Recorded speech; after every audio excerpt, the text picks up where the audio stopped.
Morning.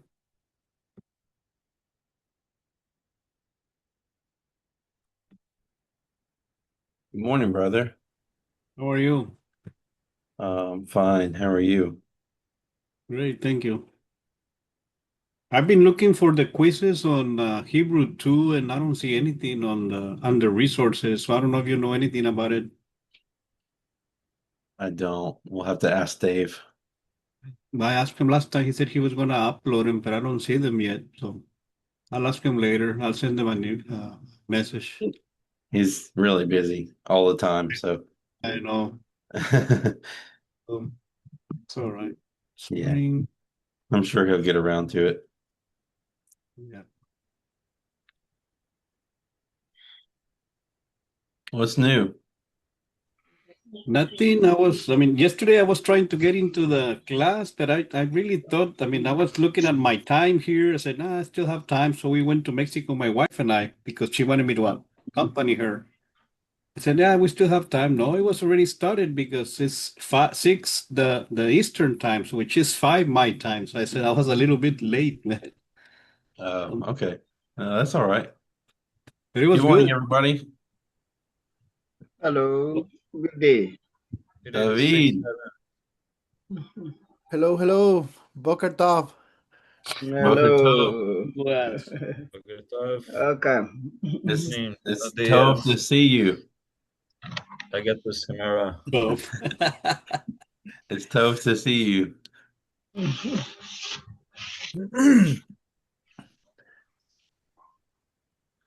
Yeah. Any news? Anybody have a bad weekend or a good weekend or anything that we want to mention before we kind of get started? I feel like Yeah, we haven't really had time to catch up. I know it's just a lot going on these days. yeah. this is Patrick. I'm still struggling to make an understanding of how we are assessing the quizzes this time. That was brought up again this morning by Benjamin, and we'll have to work that out with Dave and um, see what he wants to do about quizzes. I know he plans to upload quizzes at some point in time, but I'm not exactly sure when. Okay, all right. But until that point, um, we will just continue to press on and study. And next week we will begin reading through the book of Jonah. Jonah. And Lord willing, we'll be able to read all 4 chapters of Jonah in Hebrew. I think that's a pretty cool feat, if you ask me. Yeah. Okay. Um, well, let's have a quick word of prayer. Heavenly Father, we thank you so much for blessing us with life today, and we thank you for rest that you gave us in the night. We pray, Father, that we can use this time that you've um, allotted for us this morning to do a good job with our studies in Hebrew. We thank you for the minds that you've given us to comprehend this information. And we pray, Father, that we not only use it as knowledge, we know that knowledge has the ability to puff up. But Father, help us to use this knowledge in a way that would benefit your kingdom. We pray that in all we do and say, that we will glorify you. It's in Jesus' name we pray. Amen. Amen. Amen. Okay. Um, let's look at chapter 20.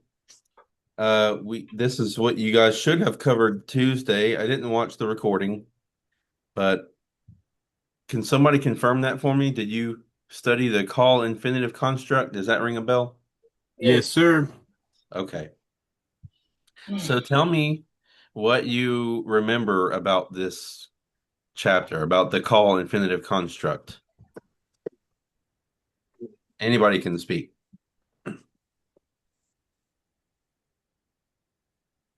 Um,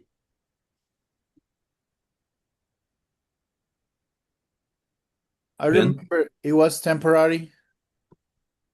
It's temporary. You mean like it goes away Like it's after a while? to give purpose. I remember that. Okay.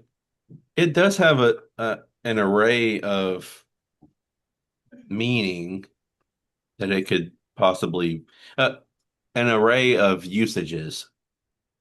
It can be used in several different ways. Were you going to say something, Ben? Yeah, I was trying to remember that in some particular words, sometimes you drop certain letters, and sometimes it makes it difficult to determine, the infinitive construct. That's what I was looking at on the assignment. But I guess I gotta go back to the chapter. Yeah. Yeah, that's especially true with weak verbs. Sometimes you'll have in fact, most of the time you will have uh, one of the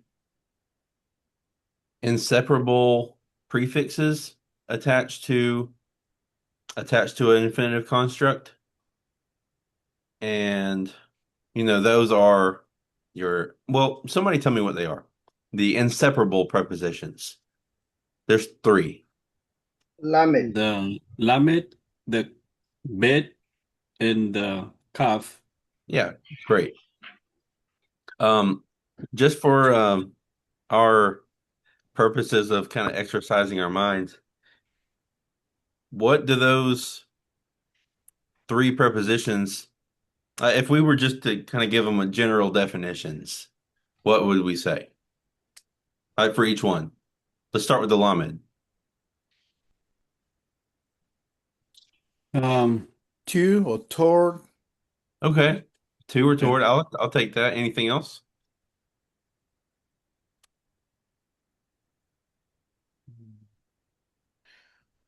Okay.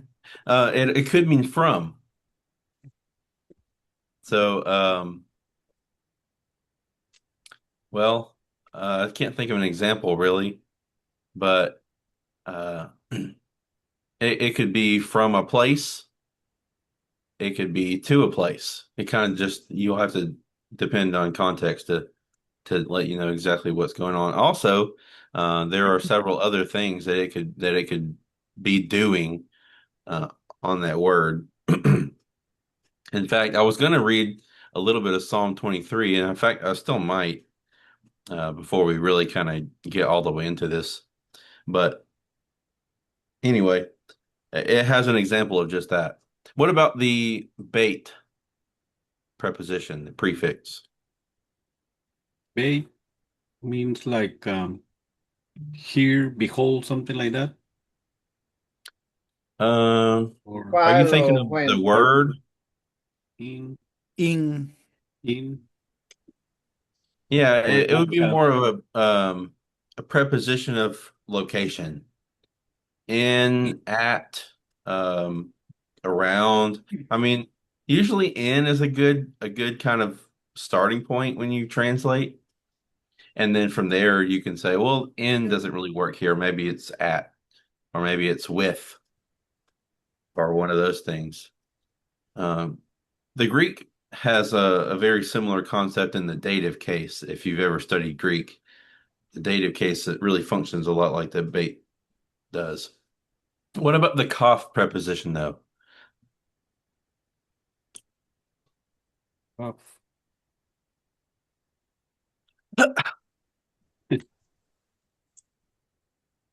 It's like because or something like that, or what is it? Kaf. The I cough guess I is confuse it with a date. the cough is comparative. So in English we would say like or as. Like or as, okay. hmm And that's the typical kind of ways you would translate those. Um, Uh, however, in the yeah. infinitive construct, those don't apply the same way. Those Mhm. definitely apply those that way to nouns. But here you see it more. taking it, it really fills in uh, the infinitive form of the verb. For instance, I mean, okay, so David said for the lamed preposition, you might translate it to or toward. Okay. You might think of like going to a place, but here it's when it's used with the infinitive construct, you might say to run or to kill instead of to like going to somewhere Like in order to as well. in order to, right? Yeah, that's what the author recommends in the book. In Right. order to- Yeah. If you look on page 222, you have two examples here of how that might be translated. One is from Genesis 22 and verse 10, where it says, and he took the knife in order is in parentheses, in order to slaughter his son. Mhm. But the translation comes from the word lishchot. You guys see that? Mhm. Lishchot, to slaughter. But to smooth out how that comes across, the intended meaning in order is a good way to help with that. And then you have in the second example, but Yahweh has not given to you. We'll see there would be a lamed attached with actually a pronoun, lachem, to you. But then you have to know. That's a lamed with a verb or an infinitive, really. To know, or eyes to see, or ears to hear. Before we move any further with that, I really just I was thinking about Psalm 23 this morning because it's January the 23rd, and I just wanted to just look at verse 1 in Psalm 23. So if you have your Bible, please turn there with me. And I'm going to read it from the New American Standard first, and then I'm going to read it from the Hebrew.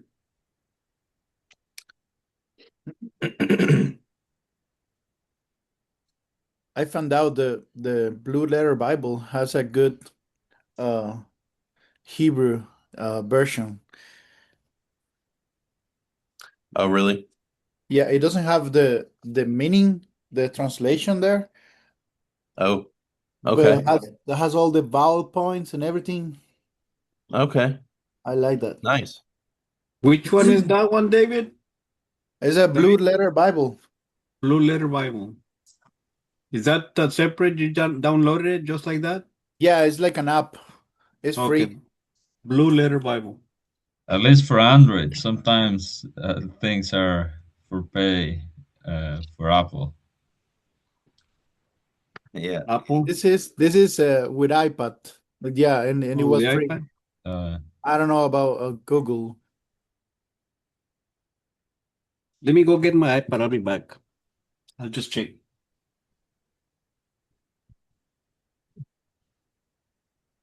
We'll wait for Ben to get back. Anda trayendo la manzana.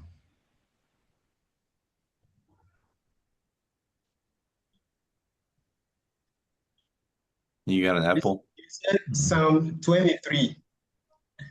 Yes. Psalm 23.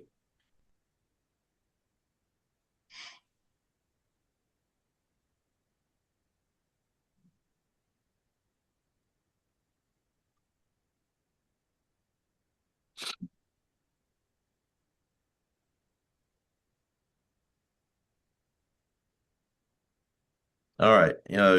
Everybody ready? Psalm Yes, sir. 23 and verse 1. This will just take a few minutes just to look at, and I think it's something to appreciate here. So Psalm 23, verse 1, the Lord is my shepherd. My translation says, I shall not want.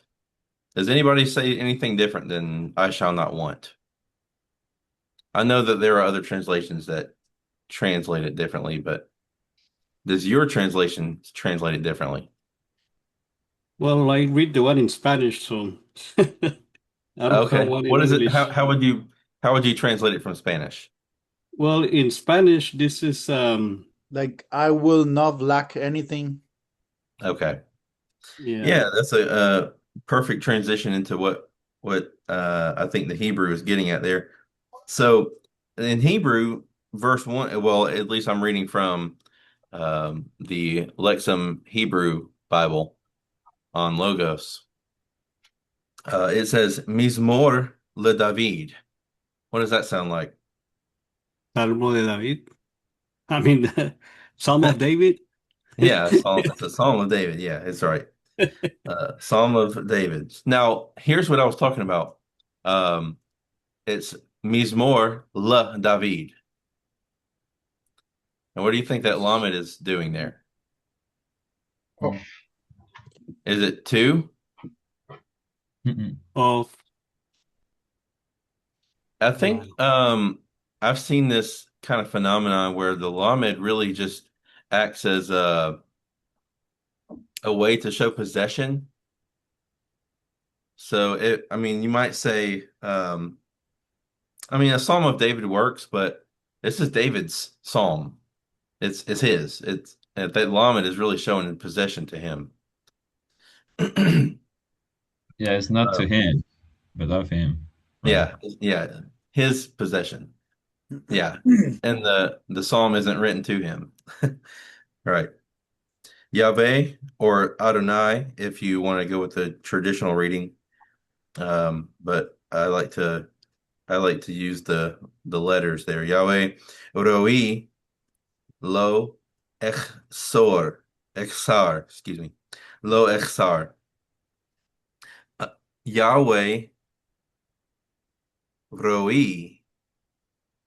That E, you hear that E ending on that word? Roi? That's my. Mhm. So when you think, and I bring that up because you're going to hear things like that more often, especially when we start reading more. I want you to be able to like hear them and say, "Oh, that sounds like a whatever it sounds like." So when I hear an E at the end of a word, I a lot of times think first person singular, me, my, and that's exactly what's going on here. It's Roi, my shepherd. Then the last phrase is lo echsar. So that word echsar is also first person. How do I know that that's a first person verb? Any clues in that word echsar? Does that sound like something? The prefix is for Right. I, the aleph with the segol. Yeah. Yeah. You should recognize that, and glad you caught it. So yeah, that means it's a first person common singular.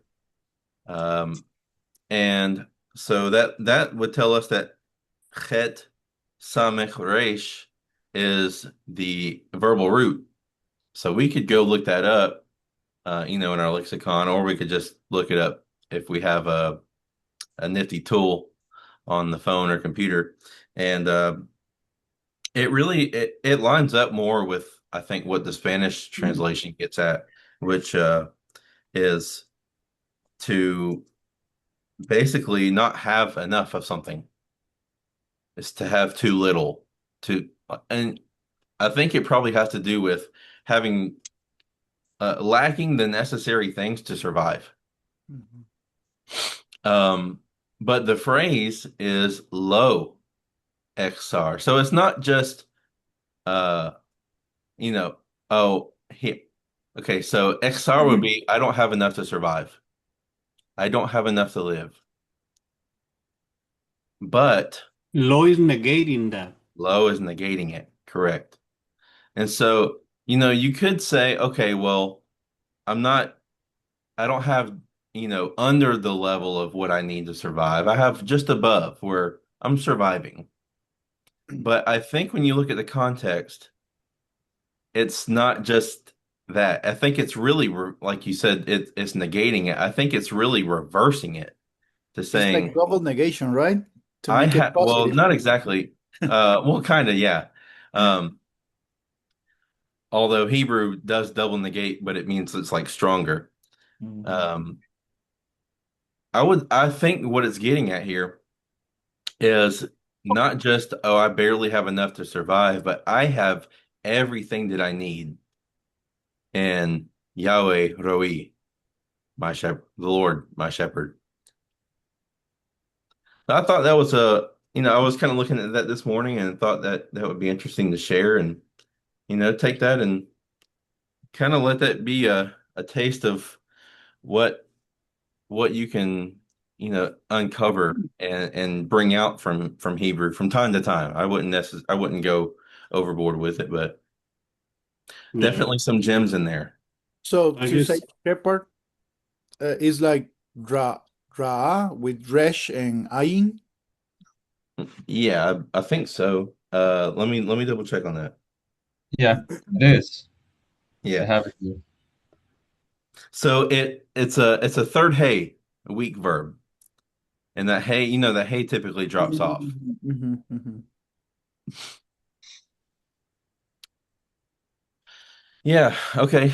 Any questions about that? I guess it seems like in Spanish makes more sense than as the original. I was trying to look at different Spanish translations. They're all kind of like the same thing. Yeah, there are some more modern English translations that I've seen render that phrase like the Lord is my shepherd, I don't need a thing. Yeah, And nothing.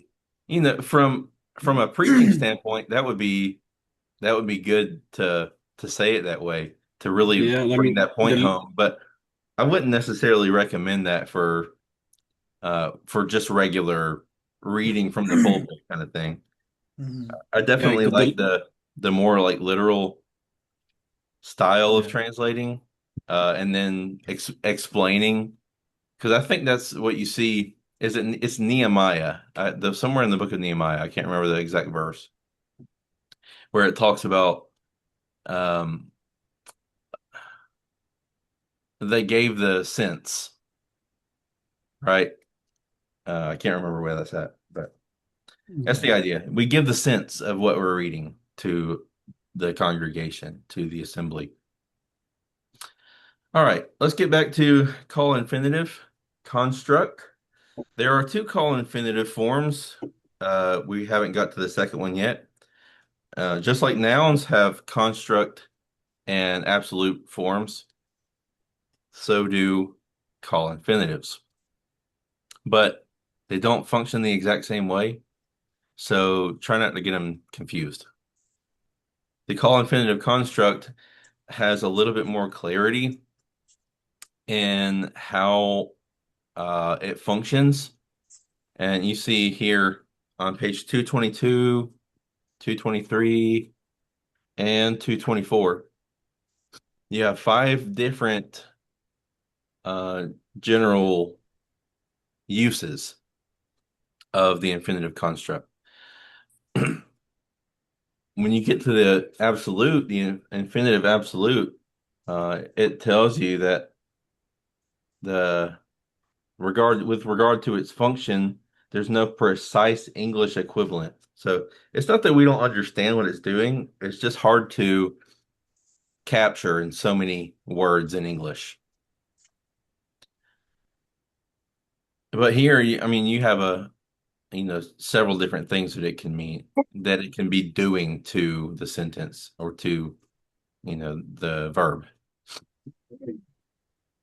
Take a look with me real quick at these different, let's look at 2 through 5. We looked at number 1. That's kind of the purpose or intent in order for something to happen. Inceptive. Uh, so let's read this little phrase here in Hebrew. Ben, you want to read the first one on page 223, just those 3 Hebrew words?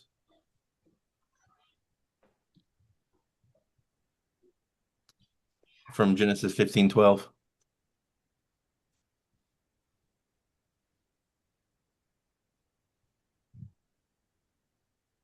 You're muted, brother. I'm sorry, I forgot I pressed the mute. That's okay.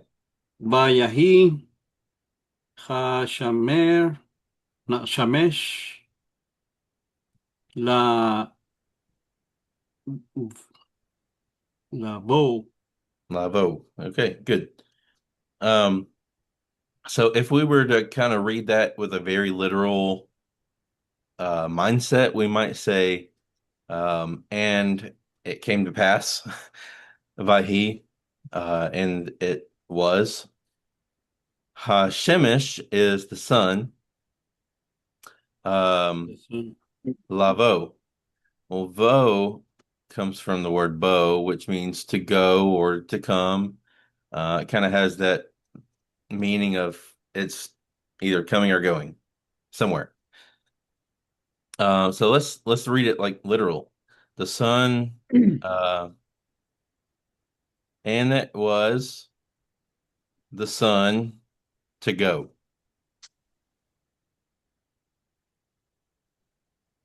So you can see how that English translation is very lacking in clarity, right? I mean, you don't if I said that, you wouldn't probably understand well what I'm talking about. And it was the sun to go. I mean, you might get the idea, but I mean, that's where I'm sorry, somebody have a comment? yeah, it makes sense because that's when the sun is going out of, you're not gonna see it. All right. In a way, you know. Yeah, it does make some sense, but it If makes you grew more up with sense. that, Oh, sorry, if go you ahead. if you grew up with that, that makes sense. If Yeah, you Yeah. grew yeah. up with that language, Right. Yeah, but we don't. We didn't. So um so to most English readers that wouldn't make a whole lot of sense. But if you smoothed it out and said the sun uh is about to or was going to set or whatever, um that definitely makes a little bit more sense. And especially, looking at context, you would you would be able to tell, oh, is the sun going to set? Has it already set? Is it setting at the moment or is it going to happen in the future? That context kind of bears that out for you. I don't know about Genesis 15:12. I haven't looked at it with, my magnifying glass, but just as an example, context will help you determine that. But Let's do look you at think, Devin, the yeah, preposition here makes a whole difference in the fact, like, if you imagine the sun setting, like, if you just leave the setting, ang ending, it would be the process is already happening, but the preposition let you know it is just about to happen. It is yeah, not in the middle of the process. Like in my mind, when I think of setting, like if it is not completely set, is in the infinitive, right? But the preposition let you know it is just about to happen. That. yeah, yeah. It's like it's getting ready to, Hmm. and you can kind of hear that too, like embedded from the Lamed. Now, if this didn't have the Lamed and it was just Vo, I think that would be a call 3ms, a call perfect 3ms, meaning the sun set. It did. That Okay. Lamed changes. And I mean, you have to look for little things like that when you're translating because it can change the whole cadence of the sentence. Any more questions on the inceptive usage? And well, I guess we just need to remember that it's just an action that is about to happen, right? For inceptive. Yeah, it doesn't necessarily mean it's going to take place like right. It's like just about to happen, but it's something that is going to happen. It's going to happen. Okay. It's when it says inceptive, it's like it's getting ready. Okay. Like we're setting out to go on a mission. Yeah, we're leaving tomorrow. I mean something like that. Say it in Yeah, Hebrew. No yeah, kidding. we're setting out to finish Hebrew with an A. Yeah, hopefully. Yeah. Okay. I was gonna say something else about that, I think. Oh, here's what I was gonna say. As we go through all of this, it's a lot to remember. So I don't like the idea of trying to memorize everything. What I want to do is just expose you to the thought processes and help you understand what you're seeing rather than recall, oh, that's a inceptive infinitive construct. You know what I mean? You, when you start to see those things, you kind of work through the process of how it's functioning. That's what I want. That's my goal in helping you guys out. Dave's might be something different, and that's okay. But this is kind of just my approach, and hopefully that will, but maybe between both, and Andres's help as well. Um, I think between all three of us, hopefully you guys can have a pretty comprehensive understanding and kind of method of how you go and use this information in the future. Okay. Can I ask you a question? For instance, like Yeah. this weather coming, so it's about to happen. Have you received it yet? The really cold weather coming all over the central US. Does Well, it I has haven't been the landing outside. already? It's It's about gonna to. be freezing, so it's low, la, li. It's about to happen soon. Yeah, Not down here, but it's gonna be cold, but not as much as you guys. I don't know how it's Lavo. how you. Yeah. So it's gonna be tough. That's what they say. So Tough, good. Dove. not for us, not for Costa Rica, but yes, over here in Georgia, up there somewhere. I don't know. Yeah, it's supposed to be icy. Yeah. Um, but I don't think it's really cold here yet. It's supposed to be really cold and like ice on the roads on Sunday, but we'll see. Yeah. That's what they say. Okay, looking at number three. Probably, Oh I yeah, just go want ahead. to add to what you just mentioned, them, and probably to recognize those things and the different uses of the infinitive construct will make the difference between just no grammar and what is behind the text when you are analyzing in order to prepare a sermon, a Bible class, or things like this. Because at the end, this class has the purpose of equip you with tools that would help you to be a better minister, right? This is not a class to make you a Hebrew scholar. Although that would be great if you become one, the purpose is for you to understand the language so that you can present better the biblical material to church. So when you understand this kind of uses and you find something interesting or that would change the point of view for your sermon, there is where all these things get some value in the purpose of the class, right? So I just wanted to add that to what Demin mentioned, because to recognize those little things, those uh, letters that drop or that other change, or this preposition fixed to the different verbs. The difference that these things make is if you understand the purpose it has in the text and how it would change the how people could receive their narrative. As we were looking into the Psalm 23, you saw there were different translations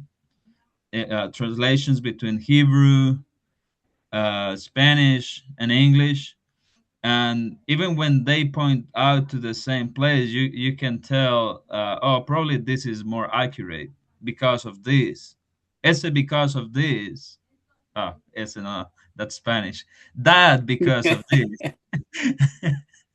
I get mixed up. We will help you to produce deeper material for your benefit and for the benefit of the church. Does that make sense? Yes. Yes, sir. Yeah, Yeah. just a, an extra thought on that because I mean Andres is right. You know, you knowing whether or not a letter has dropped out really that's not going to do anything for your audience. What it is going to do is in your studies, if you're really serious about digging in, you know, underneath the surface of what you're reading in English or whatever language, and you want to know what's going on in the Hebrew, sometimes there are really deep discussions, you know, revolving around just one word in a random verse in the Old Testament where, oh, was that meant to be a yod or an aleph or a vav? And you know, whatever that letter might be, it could potentially change what the root meaning of the word was. And so, you know, you sometimes end up with different translations in history. There are different Greek translations of the Old Testament besides the Septuagint that translate things differently. I was watching a video the other day on Genesis 6, I believe it's verse 4, where it talks about the Nephilim. And you know, the Septuagint translates or supplies the word gigantes, meaning like giants. Well, there's another Greek translation somewhere, you know, early on. I don't remember exactly when. Maybe like first century, second century AD or something like that, where they translate the word Nephilim. Not they don't try to translate it as giants, but they translate it literally from the root Nafal, which means like fallen ones. So, Paul, yeah. well, I mean, so they're saying, oh, this means fallen ones, but the Septuagint says, well, that's not talking about like fallen ones. It's describing a group of people who are just giants. So, you know, that's you won't want to bring all of that out, but it's good for you to know what's going on across the centuries as people have tried to work through this and translate it, and you can decide what to bring out and portray as you go through these texts with your people. Mhm. All right, Yes, sir. let's get through 3, 4, and 5, and then after that I'm gonna open up. You know, I'm not gonna open up. I want to open up the floor, and you guys can ask questions about any of the chapters that we've been through so far. Okay, let's look at number 3. This is page 223. I want to look at the second example here because I have some notes on it particularly. Okay. Okay, let's see. Beidou, would you like to read?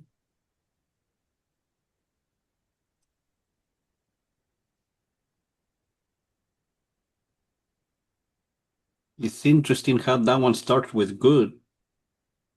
Right. Yeah, that's part of my notes. Okay. Well, I mean, I just noticed it, Tove.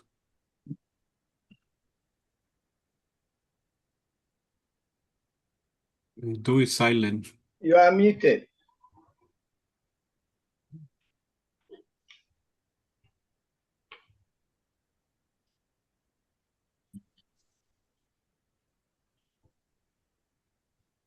All right, he's on. Your mom. Is this number 3? Yes, we're looking at the second Second. example under Psalm number 3. 8, verse 8. Psalm, yes, 118 verse 8. Yes. Can you just read the Hebrew there?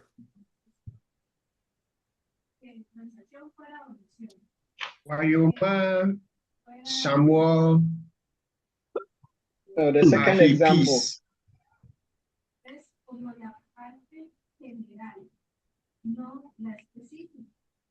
Ahipis. Are you on page 223? 223? Yes, page 223. Yes. Okay. So there is Verbal noun. Am I to read 1 Samuel chapter 15, verse 22? Oh, no. Psalm. Psalm Psalm. 118, verse 8. Yes.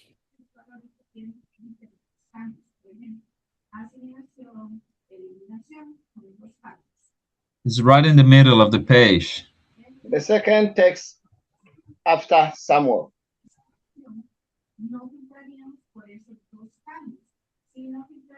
Psalm 118. Yes.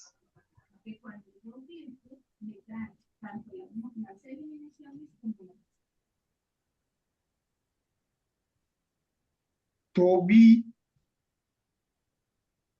Halasud Yahweh Membatwa Badan. Okay, that's pretty good. Let me give it a shot. Let me know if you hear anything that I say differently than what you think. Okay, so I'm gonna read it like this. Tov lechasot b'Yahweh mi batoach ba'adam.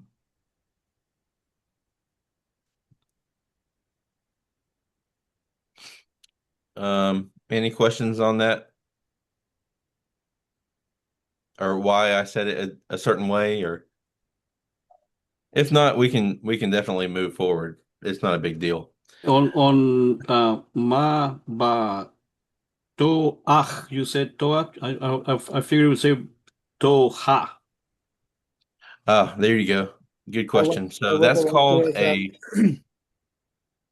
I was that, about to ask that because I remembered something different.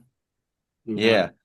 So that's you will see that underneath certain gutturals. I believe you'll see it underneath the ayin and the chet. And I don't know if you'll see it underneath the hay or not, but definitely ayin and chet. And it's called a furtive patach. Furtive. And I don't really know what furtive means, but that's what it's called. And all of that really is saying is that the the consonant comes after that vowel point. Oh, really? Yeah. So it's not mi batach, Before, right? mi batoach. So Before the consonant. the vowel point underneath the het, underneath that last Yeah. consonant, it would be pronounced before you say the consonant Okay. sound. So instead of cha, it would be ach. Okay. Mm-hmm. Here's a couple of things that I wanted to point out. Okay, so number one, Ben made a good observation before we started reading it, that it starts with the word tov. When you look at the translation, where do you see tov? Where do you see good? At the beginning. Seeing better. Okay, you see better. Yeah, good. Exactly. But you notice that it's not at the beginning of the sentence, right? Yes. Yes. Okay. Here's what I want you to notice here. In the second word that's in red letters, mi batoach, that mem at the beginning is doing something. Does anybody know what you might prefix to a word that starts with the mem?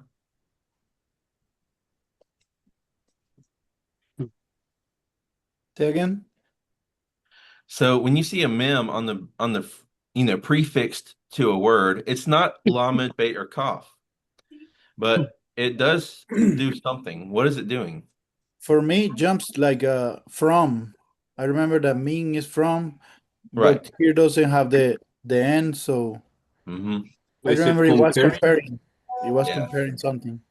Yeah. Or like from out of something. So kind of like it's coming from an origin, a place of origin, and now it's out of that place.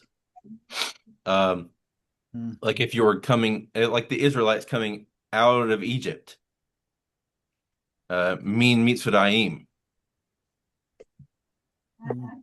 So that is what's going on here, and really you can see that in the fact that it's a Hirik underneath the mem and a Dagesh forte in the bait. That noon has dropped out or assimilated really into that Dagesh. So when you see Tove and Mean in the same sentence, it's a comparative Tove. It's a comparative Tove. So it's saying good from to take refuge in Yahweh is good from trusting in man. It's better than. So does that make sense? So then it acts like a preposition, the mem there, or what? Uh, it's from yes, it It's would be comparative. It's kind of acting like a prep. specifically when it's used with Tove, it's comparative. Okay. When it's used just when you don't see Tove and you just see it kind of as its own preposition, it's probably more functioning like around the idea of location. Okay.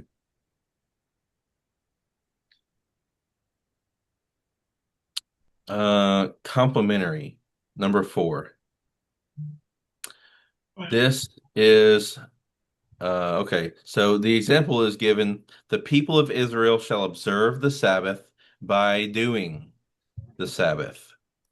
Um, if we were to take that Lamed and just go with our like initial idea translation of two, and we said the people of Israel shall observe the Sabbath to do the Sabbath. Would that make sense? Could we translate it that way? Translated like how again? Like the people. Sorry. You mean okay, can you say that again? Can you read because I Yeah, was trying to read it.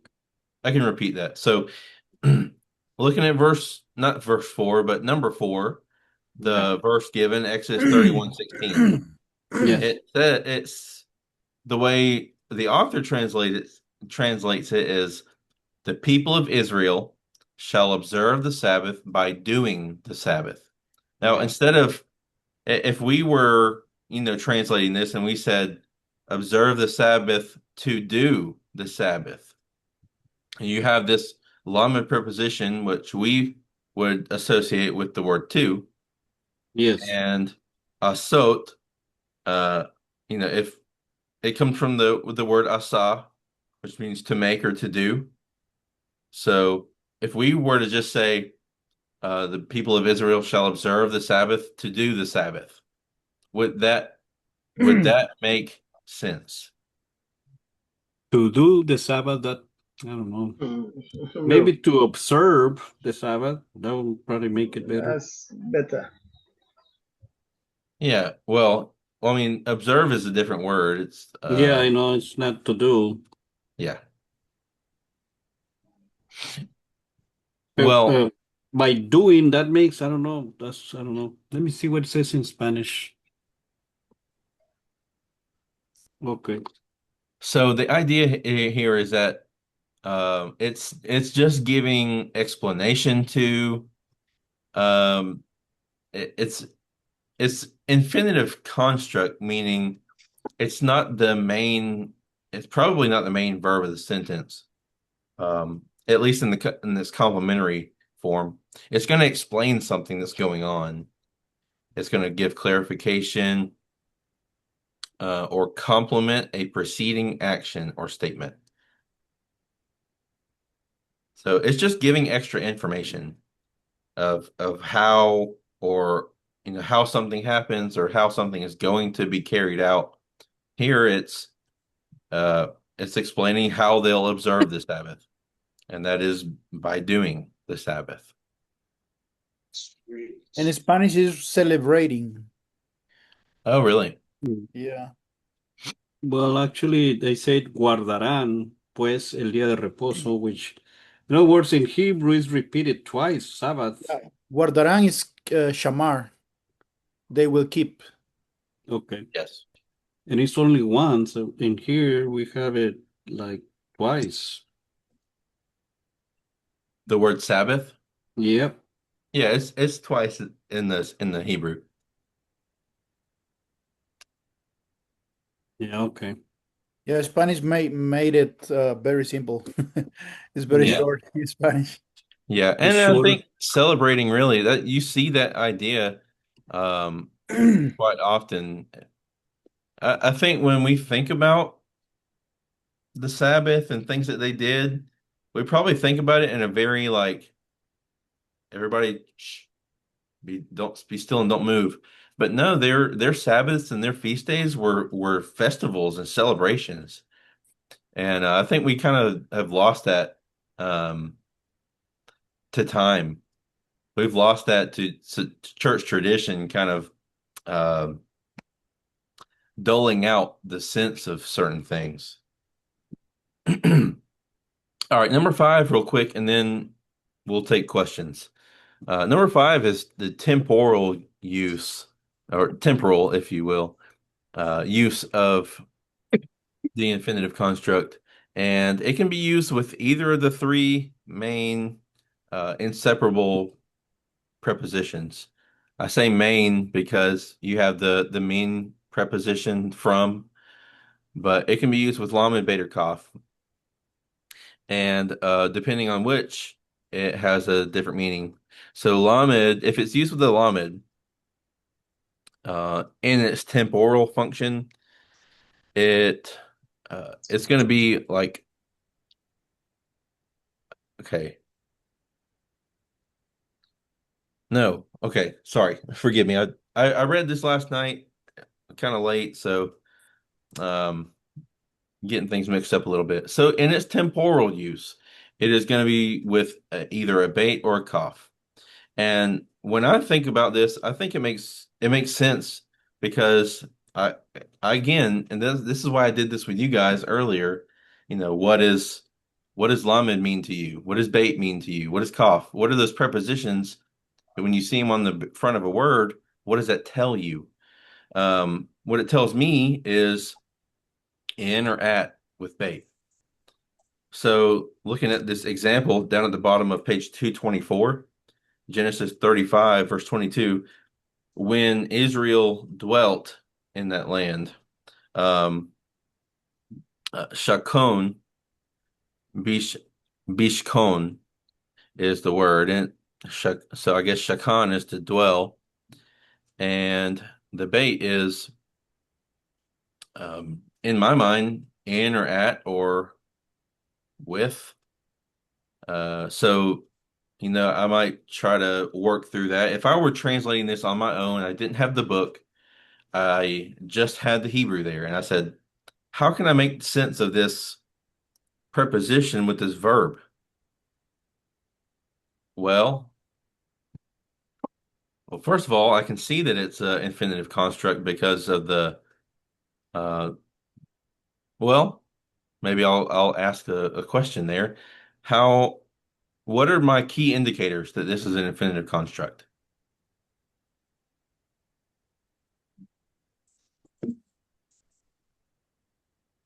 Hmm.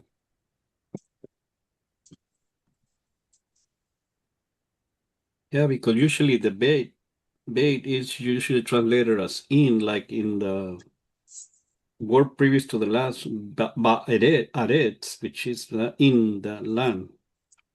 Yeah. So But here is an infinitive construct, which is translated different than it's not in right. So indwelt. just the word though, apart from the preposition, has certain indicators that tell us it could potentially be an infinitive construct. And the fact that you see the preposition definitely enforces that. Is it because of the pronominal suffix? Or is I it was because reading, the shava on the shamer, shin? because I was reading that the infinite construct is prefixed with at the bottom on under 14 number. It says that this construction appears with a pronominal suffix. Is it not the suffix that ends with uh, "can"?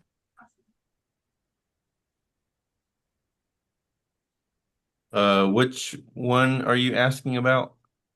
The word in red letters. Yeah, bishkon. Yeah. Does When I it look at have that, ending? well, I'm not seeing one. Which ending do you think it might be if it were? I remember one that ends with "can" when it was Oh, they, and it was for feminine. oh, okay. Yeah, Is it not? it would be kin. So like cough, Seagull with the three dots. Mm-hmm. Mhm. In fact, that's a good observation there because what what vowel point do you see in what's the Andres, help me out. What's the when you have a vowel associated with the second root position, what's that called? The vowel letter? No, No. uh, It is in my and the It's somewhere up here. I it's just right can't here, right grab it. here. I can't find it. Vowel root. It was no. Well, you understand what I mean. There's yeah. when you, I look for that. But yeah, thank you. If you find it, let me know. But it's the oh, not diagnostic. Anyway, Diagnostic vowel, maybe. maybe. But regardless, in all of your conjugations, whether you're talking about the call perfect, the imperfect, the imperative, the infinitive construct, the absolute construct, or whatever, you're going to have that vowel in the second root position is going to be an indicator for you, along with certain other things. But that's really one of your go-to details. In this And case, now that you mentioned that, I can recognize the Sheva in the first root letter yes, and the Holem in the second. yes, So that is imperfect. yeah, it could be. If it were imperfect, we would see. Um, what's the word I'm looking for? A preformative letter, like a yod or Yeah. an aleph, or a tav, right? Or a noon in the first common plural. But we don't see any of those. We just see a preposition. Mm-hmm. So that would be the indicator of, oh, this isn't a this. And if it didn't have the bait there, if it were just shin, kaf, noon, and it had the shiva and the holum. So everything in the word that it has, except for the bait, just take the bait off. If it were the same thing without the bait, that would we could say it's either an infinitive construct or an imperative because those two share the exact same form. And it's derived from the imperfect, like you said, David. It's derived from the imperfect, which again has that preformative letter. You take the preformative letter off, you're left with the imperative and the infinitive construct. But the infinitive construct, of course, has more. It's more common to see it with a preposition than not. You're going to see it about 85% of the time. I think that's right. 85%. 91%. Sorry, 91% was what David said. where do you see that? That was in his slide. Oh, well, But the slide's right.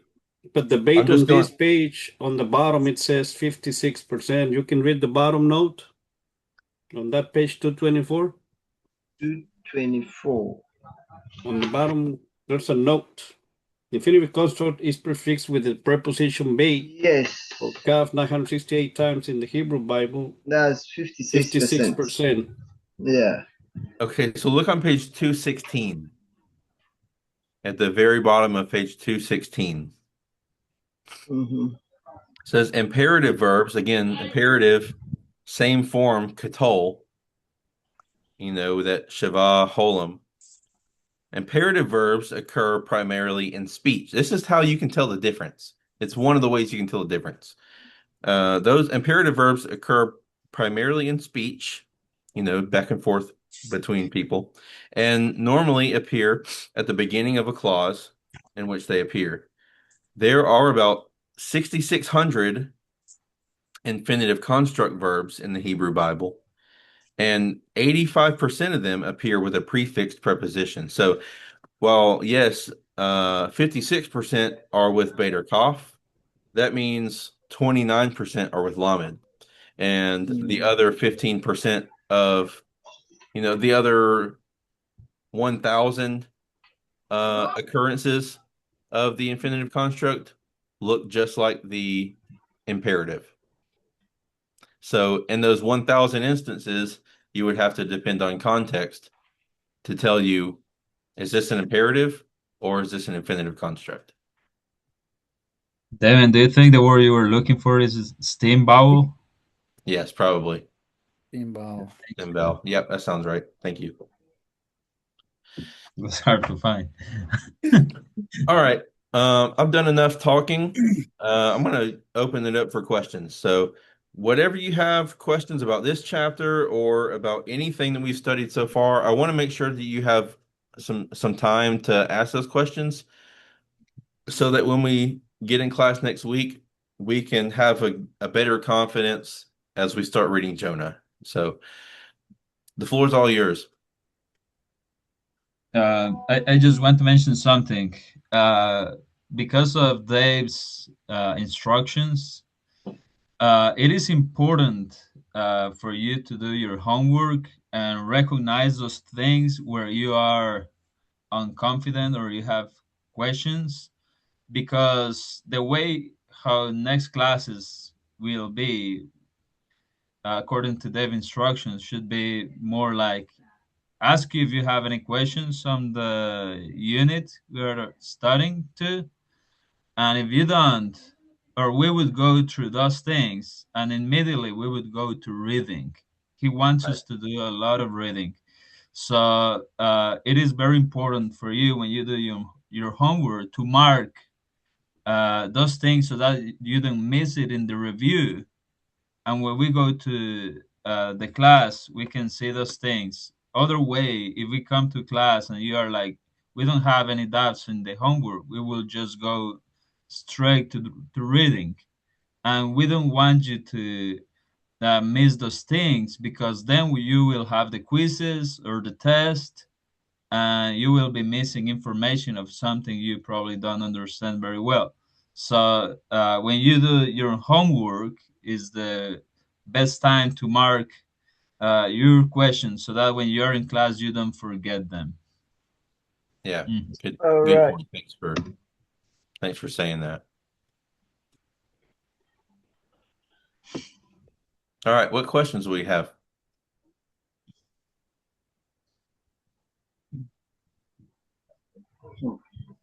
Feel free to flip through your book and say, "Oh, I don't remember that. Can we talk about it real quick?" And whatever you have.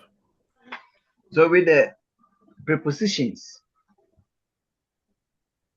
Prepositions, chapter 8. Is that right? yeah, the three prepositions when to use um when to know which what each means, like the calf in the beginning. Are you looking up it on chapter 20? Yeah, in the Okay. beginning, Damien mentioned that calf can be as or like. Mm. Okay, so let's look at page 225. Good question. Let's look at the example at the top there. Vayaha, or Vahaya, sorry. Vahaya kitset Moshe el ha-ohel. Ha-ohel. I won't read all of that. Just the idea. Whenever Moses went out to the tent, that's what it's trying to. So whenever went out is the translation being supplied from the red letters. Kitset. The word there, the root word, is built from the Sade Aleph Tav. And the Kaf is, of course, the preposition. So here's where, if you didn't have a translation sitting right in front of you to reference, and you were trying to figure this out all on your own, and you saw this cough, and you said, okay, well, this cough is attached to a verb. Do I say like verb? Like went out? And I mean, here's how I make sense of it. As Moses went out. Yeah, I was That thinking as can make sense with that. as can make sense. Mhm. As But like Moses went out to the tent, all the people rose up. Well, I mean, was it just one time that Moses went out? As Moses went out this one time, people rose up? Or is the preposition there, is it telling us as he went out each time he went out? And of course, you would need context to figure out if it's talking about one occurrence or repeated occurrences. But as Moses went out, if it's talking about multiple occurrences, you might want to smooth out that transition with whenever. Anytime Moses went out to the tent. Um, does that answer your question, Patrick, as far as the cough? Yes, not really, because with the page 224, 224. I Okay. I saw I'm seeing when and while. Point five When tempora. when and When, while. Okay. yeah, first paragraph. I yes. could suggest, like, if you go through the different uses of the infinitive construct, and you try to apply the different translations it offers, you realize the best one would be the temporal one. Like, you cannot say here in order to, or things like that in the other cases. Mm-hmm. So probably that's a good hint in order to know how to translate your preposition, like in this case. Uh, in fact, is what they are trying to emphasize the temporal use of it. So that's I think the translation of that preposition here is whenever, right? Yes. Which has to do with time.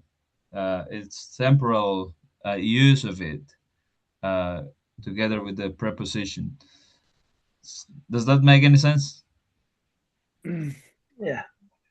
So, what exactly is, I mean, I know that you're, I guess you were having some trouble with understanding, but what exactly is your question, Patrick? The three examples they gave was the first example, you see when and while in a bracket. Yes.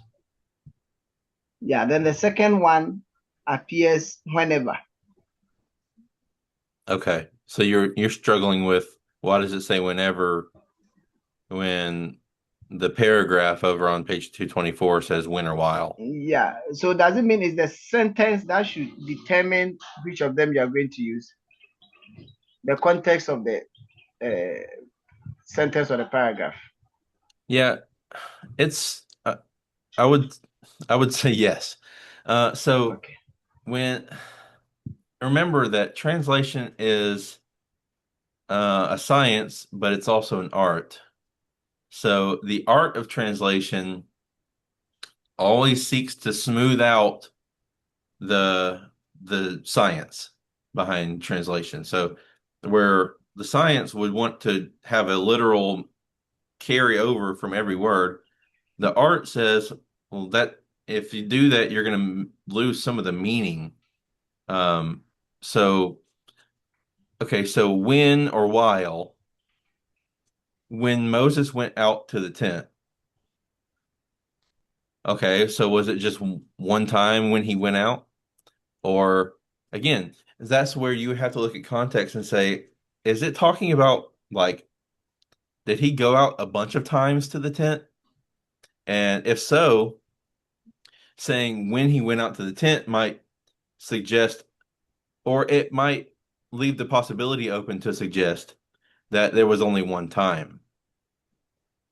However, if you said whenever Moses went out, then you're very clear about the fact that it wasn't only one time. It was, any time that he went out. It's every So, time that he went. yeah, Mean whenever. that's what it means to me. Whenever. Does that make more sense? Yes. Okay, cool. Very well. Anybody Yeah. else? Plus, when you read the text, either in English or Spanish or whatever, you will realize the context tell you this is something that would have consistently, not just one time. So that's why whenever would be uh, more expedient for the translation because it's describing something that would happen more than one time. Mm-hmm. As well, the first Uh, word is Bahaya. Vaya. Bahaya give some context that is it's not one time. Is that something that happens, right? Let's see. Haya is to To be be, to to be. become or happen or exist, right? Okay, yeah. I wonder why it's not Vahi. Because you Uh, say and before you say by he was it happened to pass, right? yeah, So it's a little bit different because for me, how I understand it happened to pass is just one time. But when you see Bahaya means that it's something that is context constant. It's my, yeah. my It, thinking. you know, yeah, that's a good point.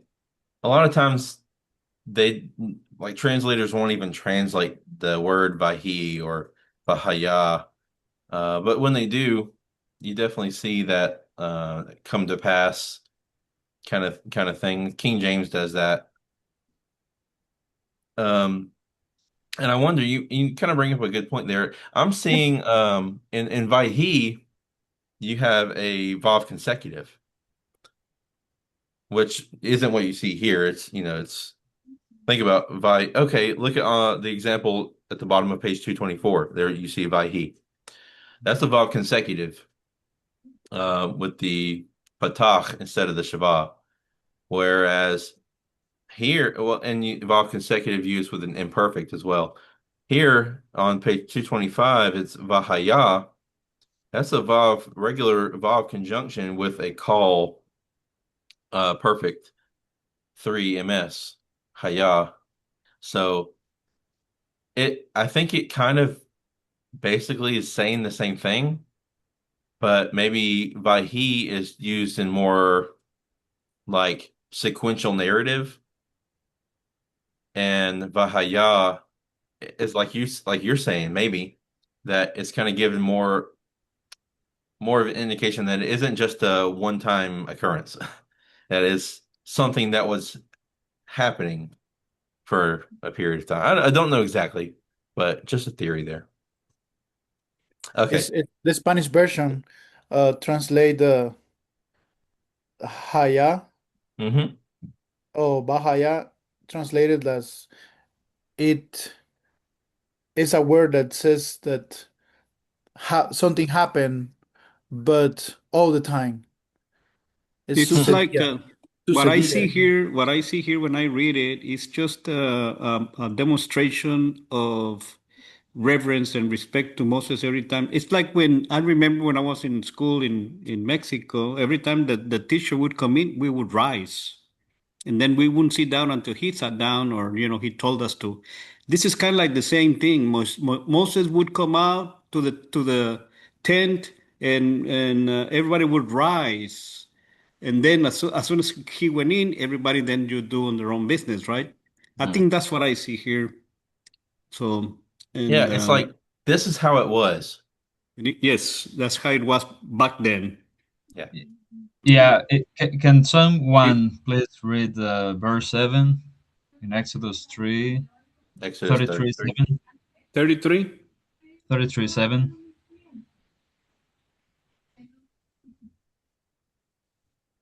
Yeah. Patrick, would you like to read that? In English. Yes, please. Yeah. All right. Exodus 33:7. It reads, Moses took his tent and pitched it outside the camp, far from the camp, and called it the tabernacle of meeting. And it came to pass that everyone who sought the Lord went out to the tabernacle of meeting, which was outside the camp. Yeah.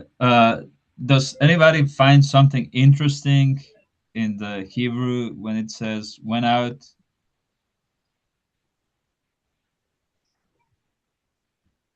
Went out Yeah. in verse 8. Yeah. No, 7. In verse 7, It's Yatsa. Yeah. It would be called imperfect, right? Third person masculine singular. I think when we see verse 8 together with verse 7, we can see that uh, this would be a consistent action.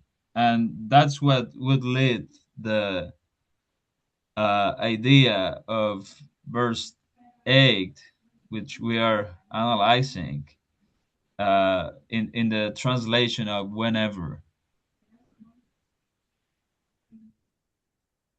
I mean, people would go constantly to the tabernacle. It is not just a past event. It's not something completed and done. It's something that people would constantly do. So that's when you have then Vahaya, and you have Moses's going out to the tent. It's something that would be whenever, because it was a custom to go no, there to look for the Lord. All right. Muted. Yeah. Really good. Yeah, it's just how it was.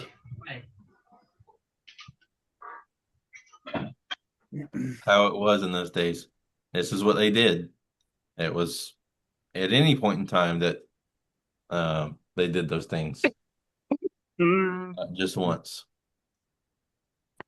Yeah, like in my mind, when it says whenever, it lets you know that whenever it happens. When I read like when is like one event or Right. something like that. I don't know if that is in English like that, but it's what It is. my mind produces. It is. And that's Yeah. why I believe that's why when he translates it here, at least, Van Pelt, he translates, he could say when, but whenever makes more sense contextually. Whenever means there's a number of times, multiple times. The frequency is more. Yeah, so the context tells you it was like that. If the context were like, I don't know, Moses had to go to the Yeah. living room of his house. Yeah. When he On the went, day of atonement. yeah, One time so a year. it would be more specific. So you would need to change your translation, right? So as Demin said, this is science or an art, and also it could be a technique where you go like A, B, C. I did this. But when you are in reading the context, you have to use the art, uh, and whenever would be the one that fits the best, I think. By the way, it's 9:22. Yep. Time to go bye-bye. It was good Yeah. discussion, guys. Yeah. I like it. Yeah. Yeah, I'm excited to read Jonah with you guys. I think you'll get a lot out of it. Okay, There is good. Yeah. a page I remember about the words, vocabulary from Jonas, right? It's good for us to review that before reading. Mhm. Where's I that would. page at? It's in the LMS. Okay, I haven't seen it, but I would definitely do that. Yeah. It'll help. Hmm. Okay, So guys. with the homework on LMS chapter 20, it is the numbers that we are supposed to do. That is what Dave has provided, right? I believe so. Yes. Yeah. So Ben, you're Yes, sir. speaking at TTP Branson, right? Yes, sir. So you can go and use some of your knowledge in call infinitive construct in your lesson. Yeah, it's all right. Whatever, I mean, the topics they gave me, I don't know if there's any Hebrew in there, but we'll see. I'm kidding. No, but I'm using them right now because I'm studying with the church Psalms 119. You Oh, know, that's good. all the vocabulary, all the different letters from the Hebrew alphabet. I'm almost done, though. I'm going to start with the letter Resh this Sunday. So two more after that. We'll see. I love it, man. Yeah. Thank you everyone for your time, for your Thank you. dedication and patience. And I wish you a wonderful weekend. You too. Thank you, guys. You guys take care. As my Thank bono you. nos would say, hasta la bye bye. Hasta la Bye. vista. Yeah, you know who says that? Have you ever taken any class with Eddie Fisher? No. No? Oh, Yeah. you're missing something good at GST. They do have. Okay. Probably soon. It depends. We'll see. Have you said that, Baidu? Hasta la bye bye in your classes? No? Hey, do left. Oh no, he's there. Yeah, Oh, he's there. Patrick left. Yeah. Okay. Okay, All we right, need to get out guys. of here. Hi, guys. Hasta la vista. I'm All gonna right. take some medicine. Have a Thank good you. weekend. Bye bye. All You right, too. All right. guys. Bye. Bye bye.